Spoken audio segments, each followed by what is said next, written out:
Okay. Hi everyone, my name is Maria, and today I would like to talk to you about a subject that really fascinates me and intrigues me and has done so for a while. So the question is how to think more positive and more creative. Have you ever thought about why we think more negative than positive? And I want to give an example. I don't know if many of you know, I was at a lot of singing contests. I did a lot of them, and now I want to show you a week in my singing contest, how it goes. So, this is me at my normal state as a figurine, a little one, and I'm waiting for the results of the contest. And I get them, and I won. I won the contest, and I'm happy. And I'm so excited, and I get this rush of adrenaline and of happiness, but then I'm back to square one by noon. And then, the next day, I'm waiting for another contest, and I don't win. And that sucks, and it's not nice. And I'm waiting for that feeling to go, like the one yesterday went, like, to go away. But it doesn't. And why doesn't it? Because it sucks. And the crazier part is even if the next day I'm going to win another contest, yeah, I'm going to be happy, but I'm not going to have the same feeling as I did before because that loss just sticks in my head and I don't know why can't I do that. So have you ever wondered, have you ever asked yourself, why does the negative stick more in our minds than the positive does? And that is called the law of attraction.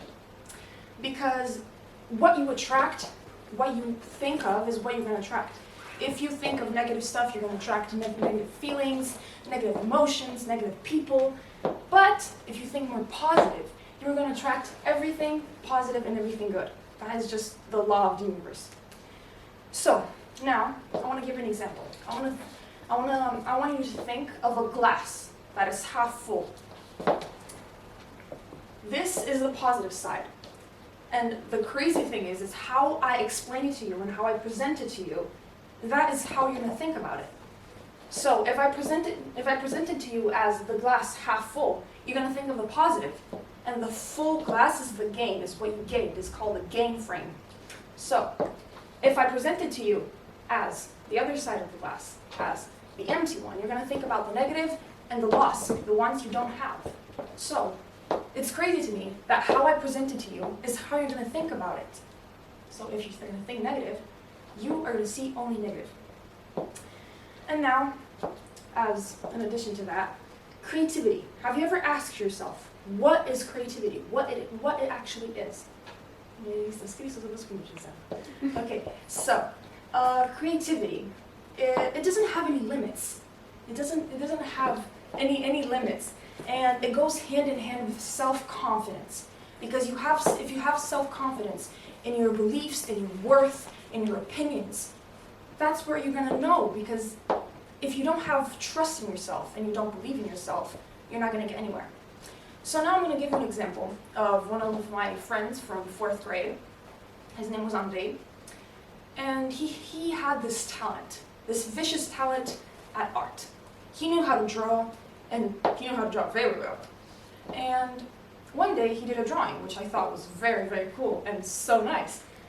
But another of my colleagues went over and saw the drawing. And he was like, what is that? Is that your idea of a dog? Is that how you see a dog? And Andre's face literally went from a smiley one to a sad and squishy one. And what do you think he did with that drawing? He took the paper and he ripped it in half and threw it in the bin. And that was the last day I think I saw Andre do one of his works and show it to everybody. Because he was afraid of the critics and the judgment of other people. And these are Andre's feelings. No, these are Andre's feelings. Because they went from super happy to sad in just a minute because of someone's critics. So please, do not think of the judgment that others throw at you, because they're not your worth, they're not your values, and they're not your ideas. They're just their emotions and feelings projected onto you. So that's not your worth. And failure is annoying, but think of it as a stop sign. Think of it as a red light. You don't want to stop. but you have to stop. And that's just good because you know how to go, you know the way, the right way without failure.